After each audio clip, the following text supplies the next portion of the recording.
I would be very confident in saying mali yung thinking na gano'n. Na hindi mo trabaho, huwag mong gawin. Very wrong. Because what propelled me or what enabled me to be as valuable as I am in the company right now by God's grace, di ba? Is because I was willing. I was just a yes person. Siyempre, meron ka naman mga hard no's, mga hard lines mo, di ba? Pero if it's just really expanding your role and stretching you to do this, do that, do this, do that.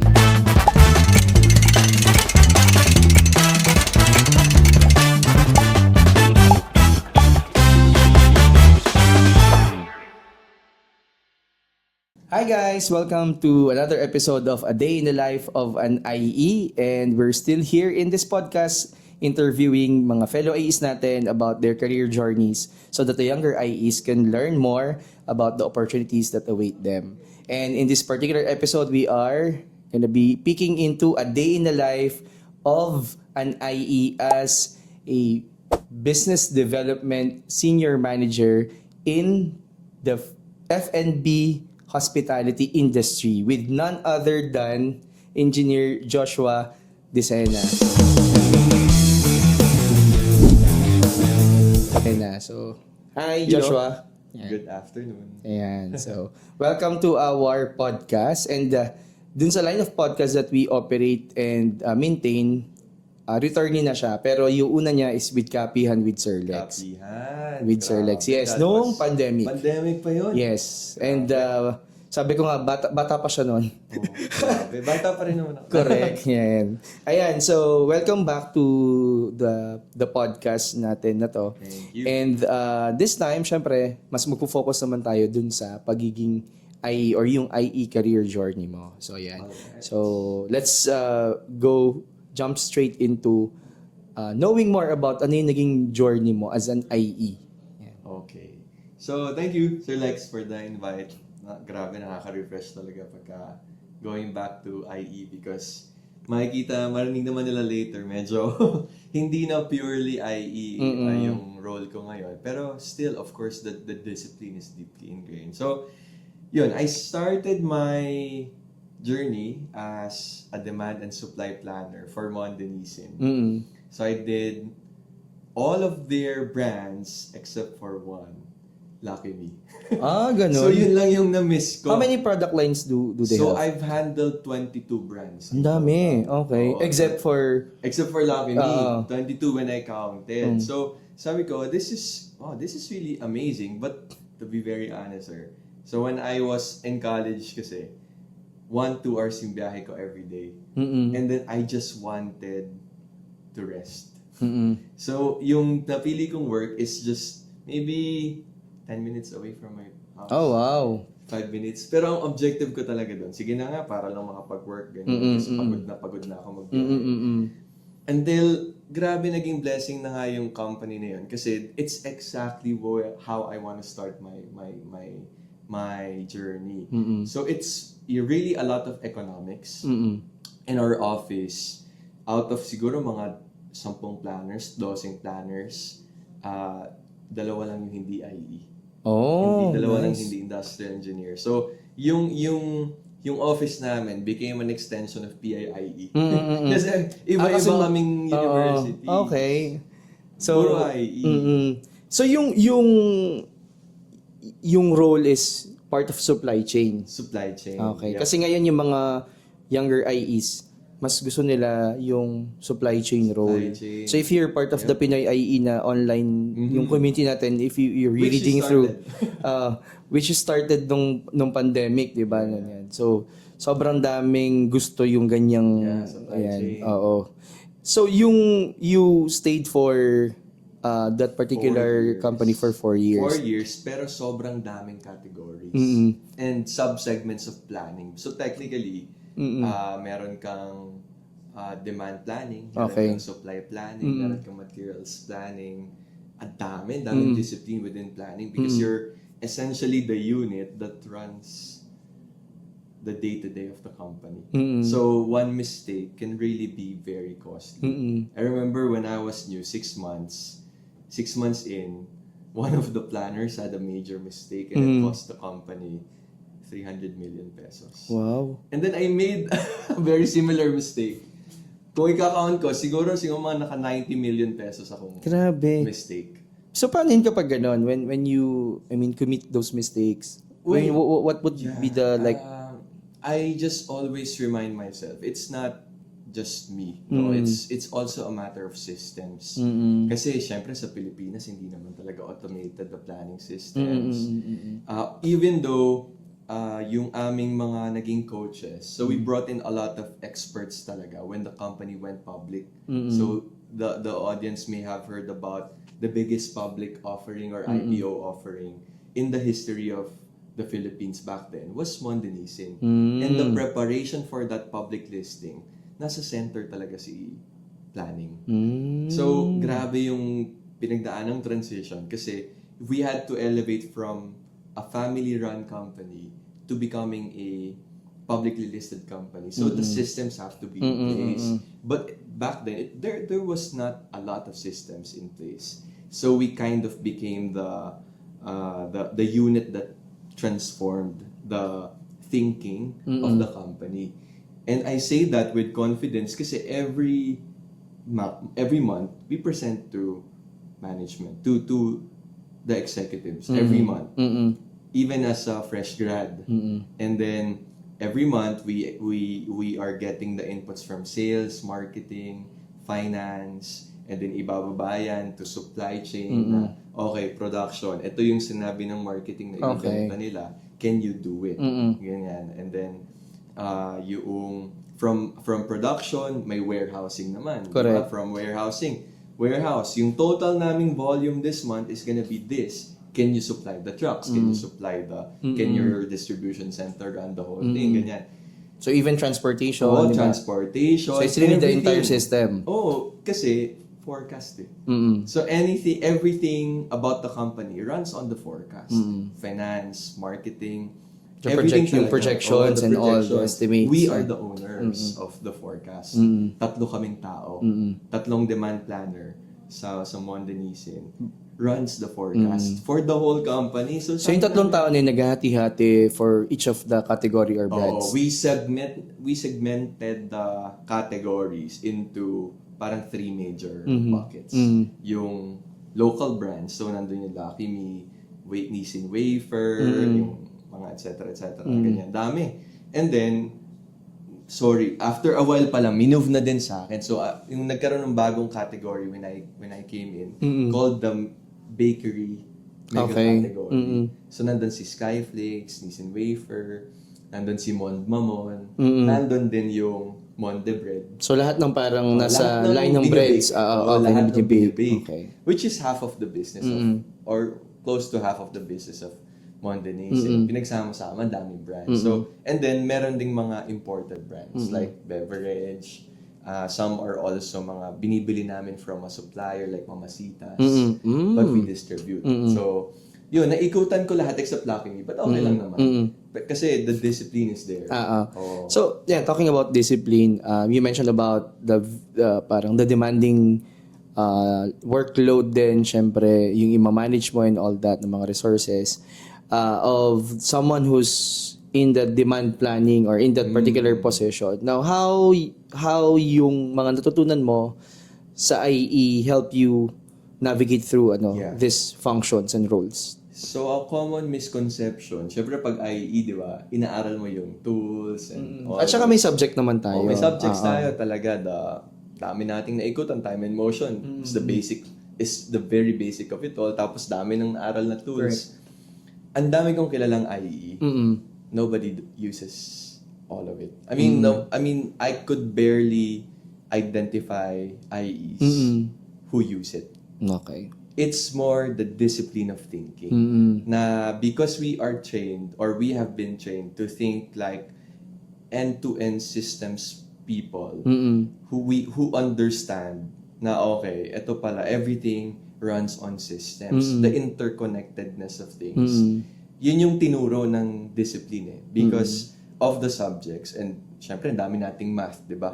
Actually, I learned from my dad na ang pinakamarami palang math ay IE. Oh, sa lahat ng engineering Sa buong discipline. engineering. Okay. Tayo pala may pinakamaraming math. And sabi pa sa akin nun, hindi daw masyadong maraming Mali. math. Hindi. Tayo Okay. pala, if you count the number of subjects na math, tayo pala yung pinakamarami. Kasi syempre it needs all these systems run on numbers. On data. On data and value. That's how you create value. If you, sabi diba, you can't measure or you can't improve what you cannot measure. Yes. So the goal of an IE is to make sure that the whole system is measurable, that we would know how to improve stuff and increase value, add value. So yun yung, I would say, what helped me. No, The discipline that you've- discipline. And not to mention, my dad is also an industrial engineer. Oh. So, lumaki talaga ako sa factory. Kumbaga, dinadala ako ng tatay ko, mga magbabantay sa akin sewers. Ganyan. O, diyan ka muna. sa mga- Garments siya. Garments. Doon siya nag-start eh. So, nandun ako sa mga linya ng mga sewer, umiikot-ikot ako doon, ba't may bata dyan? Yun, doon ako lumaki. Okay. So, lumaki talaga ako parang being groomed to be an industrial Oh, engineer. nice. Parang So, the destined to be thinking, oo. Okay. Pero, Yeah. sa work ko ngayon, and even dun sa role before na sinabi ko puro IE, wala naman talaga kaming ginagamit na tools. But it's the quality of thinking that has been trained by those tools. And by the way, pwede mo din palang gamitin paminsan-minsan. Pero not necessarily running the job on the tools, but the quality of thinking. Parang it's just some sort of part of what you do. The use of the tools might of course enable yung kung ano yung value na kailangan mo. But not exactly everyday mag-aggregate planning ka. Oo, or, hindi naman. diba? Hindi ka naman witty forecasting. Wala naman ganon. Even though we're forecasters by profession back then, hindi naman kami nagpo-forecast. Because most of the time, you're gonna be coordinating, tama ba to? Or tama ba yung numbers mo? Ganyan. So, And so parang on and so you forth. become the voice of the customer kasi kausap mo ang marketing. And then voice of the Production, supplier. supplier. So demand, Okay. supply. Demand, supply. It's always about balancing. And who is the best guy to, who would be the best group of unit of people but to parang steward that thinking. But industrial engineers kasi naintindihan nila end-to-end. So, yun. Talking about systems, so I understand na for the purpose of the IPO and whatnot, the organization has prepared for this kind of systems. Yeah. You mentioned, if I remember it correctly, you mentioned during Kapihan with Sir Lex that you had your fair share of parang building your own systems, paano mapadali yung trabaho mo. So I want to share it to this fresh set of audience naman as IEs. Parang gaano ka-importante for an IE yung i-apply niya yung natutunan niya kahit hindi siya in-urge ng organization to do so. Kasi minsan ang mentality is that hindi naman kasi binigay, hindi naman hiningi, so hindi ko gagawin kasi sasabihin lagi, hindi ko naman trabaho. Yeah. I remember you mentioned that na parang you had the initiative to do this and that. I want you to parang just share a little bit about that. Nako sir, it's a pattern for the younger ones in the company. And if you can consider me naman young because I'm just 20. Yes naman. But if my career progression can be a testament, a good story, and which I'm confident naman, you can say it is a good story. I would be very confident in saying mali yung thinking na gano'n. Na hindi mo trabaho, huwag mong gawin. Very wrong. Because what propelled me or what enabled me to be as valuable as I am in the company right now by God's grace, di ba? Is because I was willing. I was just a yes person. Siyempre, meron ka naman mga hard no's, na mga hard lines mo, di ba? Pero if it's just really expanding your role and stretching you to do this, do that, do this, do that. Actually, sa akin nag-start yung sandamakmak na kategory eh. Doon sa Mondanisan, pero kaya pala. Because the system is there. It's more the intricacies per category kasi iba naman ang Mamasita sa Dutch Mill, iba ang Dutch Mill sa Skyflakes, iba ang Skyflakes sa Mondebread. Iba-iba yung dynamics ng kategorya, pero it's one system. It's one system of thinking na ginawa lang Excel file. Even though it's an Excel file na template, sabi nila template, ganyan. But that template represents a system of thinking Yes. na from marketing to sales to supply chain to warehousing, etc. It represents a system. So, going back lang to my point kanina, for me, if I'm only 8 years in experience right now, I can say that I would, parang, you can say siguro, mga 14 years, 8 or 16 years of experience na din ako. Kasi, when others were not willing to spend the extra hours, I was. Alam mo yun, na parang, doble yung ni-spend kong time. Minsan nag-work pa ako ng weekends. When I can, diba? Hindi naman para to sacrifice other things. But when I can and when I'm open, my heart is in the right place, kaya gusto ko naman yung ginagawa ko, I was willing. So parang miles, diba, na sa piloto, diba, you are required to do, I don't know, for example, 20,000 miles. Because ikaw, 20,000 miles ka, based on your supposed number of years, some others are nasa 40,000 miles na kasi double the amount of time, double the amount of effort per time. Diba? So parang sinulit ko, and which is why now I can really say na it worked for me. And it worked for many other people that I know. And even I, medyo thankfully, nandun ako sa position na I'm hiring people and I'm stewarding the careers of many other people. Personally, my trust grows on the people who are willing to go the extra mile. And may konti akong bias kapag may naririnig ako. Hindi ko naman trabaho yan. Pag laging ganun yung bukang bibig, malaking red flag sa akin. Parang, sige, until you outgrow that thinking, Correct. park ka muna dyan. Correct. Not because I don't care about the person, but because I care. Yes, So, yes. yun. So, yan kasi yung common mentality ngayon na parang bare minimum lang kasi yung minsan yung sweldo, but they don't understand na at some point in time, parang yung mga bagay na nag-know ka, yun yung magiging regrets mo in the future. So, after 4 years with the organization, with Mondenisen, so you decided to try out other opportunity. And that's why it led you to your pangalawang company mo pa lang to, di ba? Company pa lang. 4 years and then 4 years. Yeah. So ngayon nasa Maxes. Maxes Group, yeah. Paano ba tamang basahin yung brand? Maxes ba? Or Maxes. Yeah. Okay. Maxes. So Maxes yung Maxes yung kinakainan. Fried chicken. Yung fried chicken. Yun. Yes, So when I look at your career progression here at LinkedIn, so you started as you left Mondenisen as demand planning and innovations lead. So I would say na middle management position din to or supervisory position. And then you entered Maxes as a demand planning manager. So if I may ask before we go into, sabi mo nga parang medyo na ano ka dun sa IE role, ano yung ano yung difference naman ng pagiging demand planning manager kaysa dun sa demand planner or demand analyst na role? So, yung kabaligtaran, yung demand and supply or demand planning and innovations lead, you're housed under supply chain. But doon naman when I moved to Max, you were housed under an SB or a business unit, commercial facing, customer. Pero you're like the thinking unit. So imagine, if nilimitahan ko yung sinasabi ng trabaho ko, yung amount, yung may day-to-day ko, nilimitahan ko sa kung ano lang yung nasa job description ko, I wouldn't be here. Kasi yung demand planning manager na yan, since customer siya, what the company needed more is not someone who would translate end-to-end sa supply chain. Na from warehousing to production to capacity ng linya. Wala na, hindi ko na trabaho yan. Sabihin ko, commissary, ito yung forecast namin. Can you problem solve? Sila na yun.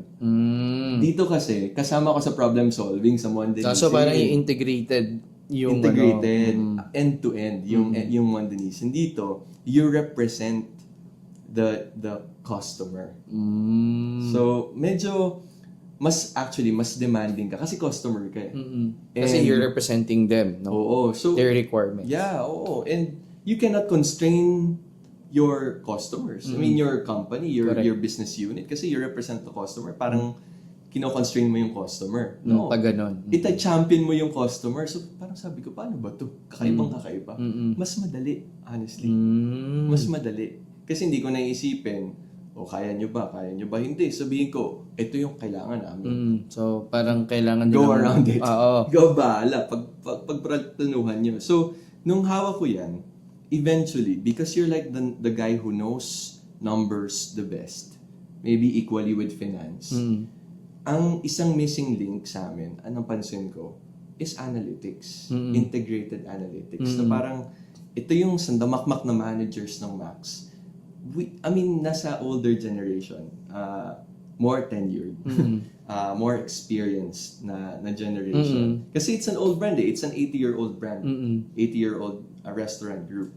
So, talagang yung mga katituhan natin, katitahan, needed a little bit of guidance in terms of numbers. Yan naman yung in-extra ko sa role ko. Hindi bayad Hindi bayad. Top of the role na demand planning on top. manager. Sabi ko, sige, we're gonna do it. So sometimes, magko-call out ako, okay, top 10 dine-in stores all over the Philippines. Pak.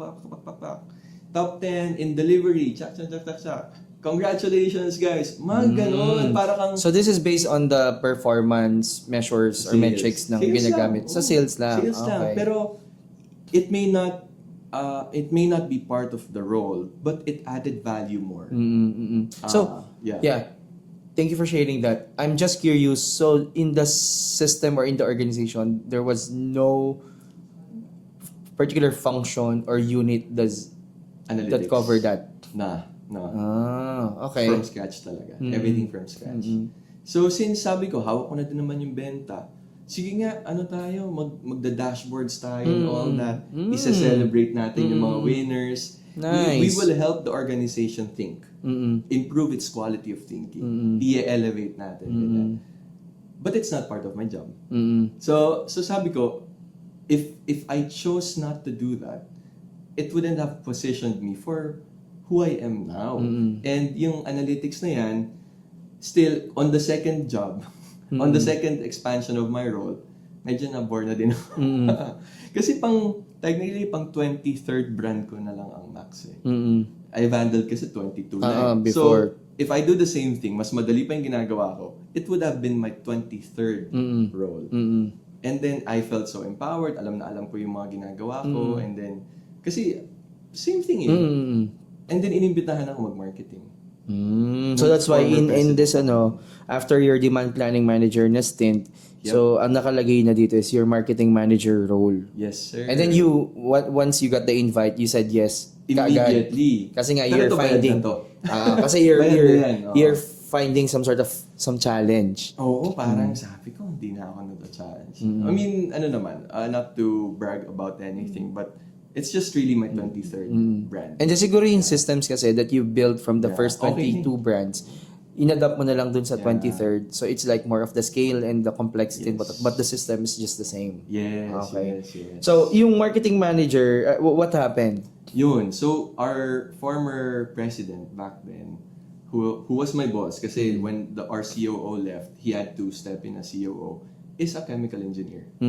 And like him, or like me, umikot-ikot din siya. Marketing, sales, etc. And it positioned him to be president of multinational companies and then eventually Max. He invited me to steward another brand, to handle another brand and try to problem solve all those systemic issues of that brand. So packaging, branding, awareness, quality. Parang they needed someone who understood the commissary and then up to the customer level. And then, sige. So the whole cycle or whole system. Siguro sa isip nila, wala namang mawawala kasi namamatay na nga yung sub-brand na it's called Max's Corner Bakery. Okay. So namamatay na nga nung time na yun. So, sige nga, can you give it a shot? Can you give it a try? Kasi they also know that before I left Monday, I was handling yung bakery. Mega category ng bakery. Multiple brands. And then I also was a part of the takeover team ng Monde Bread. So when yung planning nun, binuo, ako yung part nun in innovations. So why not? And then, I became a marketing 50%. And then eventually, a full-blown marketing na lang. Tinanggal na yung demand planning kasi sabi ko, nagiging seryoso na tayo ha. I cannot do this anymore na tatlo yung hawak ko. I had to let go of planning and analytics. So, we hired another one and then I became a full-blown marketer na and then I moved around all over marketing kasi madami ding sub-functions yung marketing. And then, with my hat ngayon dito sa marketing, isang taon lang naman or roughly isang Yeah, taon. I'm seeing parang ganun nga yung stint 1-2 years, ganyan. 1-2 years. Pina-imbitahan naman ako na parang, okay Josh, you already, parang did planning and then analytics and then marketing. You understand how the business works. Ito naman yung bagong kailangan ng kumpanya, expansion. Kasi we also closed a lot of stores during the pandemic. And it's an 80-year-old brand, so it's hard to parang pivot into suddenly, hindi ka naman Jollibee na McDonald's sa kahit saan. O sige, open tayo dito, bakanting lote, open tayo dyan. Hindi ganun eh. Ito, napakapili kasi it's a casual dining brand. So, hindi siya fast food hindi kasi. Hindi siya fast food and medyo mas mahal, di ba? Mahal kumpara sa Jollibee. Sa usual na sa fast food. Fast food. So, medyo iba yung level of thinking dito sa ibang disiplina talaga. So, this is what I do now also. The business development. Expansions. Ito naman, you're no longer gonna be a builder of the thinking. Well, I still handle. Pinabalik sa akin ngayon yung planning, analytics. It's part of my business development role. May hawak ko pa rin yung mga incubation brands or parang mga brands under parang ICU, mga inaalaga, mga emerging brands like Corner Bakery, which is actually now for the 3rd consecutive year the fastest growing brand in under Maxis Group. So fastest. So sabi ko, I cannot let go of that. Love na love ko na eh. Napamahal na din ako eh. And then ngayon, expansion. How do we convince a board na maraming nasara during the pandemic and then we feel we're old. Siyempre, we are also old eh. Totoo naman yun. It's not against us. Sometimes it can be against you. But it can also be very much for you. So, pivot ngayon ang kumpanya and we had to recover our lost sales. During the pandemic. Oh, during the pandemic. And now, anong gagawin natin? Maxis is our mother brand. We cannot allow Max to be stagnant. So ngayon, sandamakmak naman na expansion. So, eto, you're gonna be a builder naman of systems that enable the new stores. And builder of a story, builder of a narrative na, okay, what does an 80-year-old brand, or how does an 80-year-old brand become relevant in today's times? Parang ako kasi, Sir Lex, kapag papasok ako sa restaurant, tapos napaka-commercialized. Alam mo yung parang business na business lang. Business na business. Oy, ano po? User experience would you like wise. to add something? Parang yung medyo traditional. As a Gen Z, myself, big no agad eh. Hard no. And how do you pivot? Di ba? So that's what you challenge when it comes to this, kumbaga yung tenure that this brand has. Yes. Na parang mas maging lapat sa tao or parang relevance. Relevance. Talaga, relevance. Not just in relevance, it's an easy word to throw away. Like, okay, sige, let's be relevant. So, let's launch a new product na cool. Hindi ganun yun. Ako, relevance is store model. Diba? Yung size of the kitchen, size of, do we show more of ourselves sa kitchen? Do we create a smaller format para dun sa mga smaller footprint stores makapasok tayo? Kasi Maxis, it's a malaki yung size. Lalaki ng tindahan ng Max, di ba? Saan bang malapit sa inyo? SM Santo Tomas, malaki din yan. Yung format talaga malaki. 200 plus square meters. Pero, my goodness, if you know what I know na mga renta dito sa Makati, and goodness. One of the KPI kasi I think for restaurants is yung for productivity, kung gaano ka productive yung per square meter sales mo, per diba? Square meter. Yes, Gosh, dito sa Makati, sir, napakamahal. So you cannot afford to bring a full-blown restaurant in the heart of Makati, but we cannot not naman, we Put cannot your let go brand naman out of there naman na, ni Makati diba? as ano. Okay. So parang, it's a lot of things. Menu is also one of them. And when you talk about menu, kakaiba din yung usapan dyan because the serving size, price per gram, ang dami. Kakaiba, parang sobrang cross-functional discipline ang kailangan. And honestly, it's not easy. Even design. How do you design? Kung ang isang tindahan na full, na maayos sa mga materyales, ang mahal niyan. Pero what if we become extra creative and buy from a sub-supplier, etc., etc. Kailangan mabilis. So sabi ko, all these new, parang the market dynamics has changed so much na an 80-year-old brand na kung saan-saan naman, technically, nandun na din naman kami, bakit pa sila pupunta doon sa mga bago namin itatayo? So, hindi lang to about adding more stores, but actually adding more meaningful stores na it will still be relevant, whether design, format, menu, across aspects. Across aspects, service model. So even yun, Sir Lex, binabantayan ko yun na your cost of labor. With the wage increases, I don't know how we're gonna pay for all of those. Hindi namin pwedeng i-fully stock yung service model ng Max. So, paano gagawin namin? Hindi naman pwedeng mabagal ang service. So, paano? Di ba? You have to be extra creative. Correct. And I think we're in a really good position. Medyo a little challenging. Honestly, I mean, last night I just had to turn my phone off. Pagod na pagod ako because you have to problem solve all these things And who best to answer that but an industrial engineer? Correct. So I was about to ask na relevant pa ba yung pagiging or yung IE discipline? So now it's good that you mentioned. But the good thing is that of course, in every journey, there would be portions or segments of the journey na would validate na tama pa din naman yung ginagawa or tama yung ginagawa mo. And just recently, before we go to the second to the last portion, I just want to, for this podcast, for our younger IEs to know that in that recently held 20th Asia Pacific Tambuli Awards, our guest, Engineer Joshua Desena, has been awarded as the Young Marketing Leader of the Year. Wow, grabe. So yun yun na yung culmination nung mga syempre. And coming from the